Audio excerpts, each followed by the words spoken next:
নাম কি? এই দুনিয়াতে সুখ সবাই চায়, শান্তি সবাই চায়, আনন্দ সবাই চায়। একটু বলুন তো, সবাই পাইটা কি? আনন্দ নাকি দুঃখ? আপনারা একটু বলেন না, কোনটা পায়? একটু জোরে বলেন। মানুষ সবাই সুখ চায়, কষ্টটাই পায়। সবাই হাসতে চায় মন থেকে, কিন্তু চোখ থেকে পানিটাই ঝরে। কেন জানেন? এগুলা আমরা আমাদের বোকামির কারণে রাস্তাগুলা খুলে দিয়েছি। ডিপ্রেশন এমনি আসে নাই, আমরা ডিপ্রেশনের কাছে গিয়েছি, না হয় ডিপ্রেশনকে আমাদের ভিতর আসার সুযোগ করে দিয়েছি। মন খারাপ তো আল্লাহর বান্দার হতে পারে না।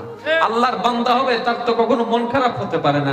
আল্লাহর বান্দা হবে তার তো জীবনে কষ্ট থাকতে পারে না। আরে আল্লাহর বান্দা তো ইব্রাহিম আলাইহিস সালাম, যিনি আগুনের মধ্যে পড়েও মুস্কি মুস্কি হাসতে জেনেছেন। সুবহানাল্লাহ।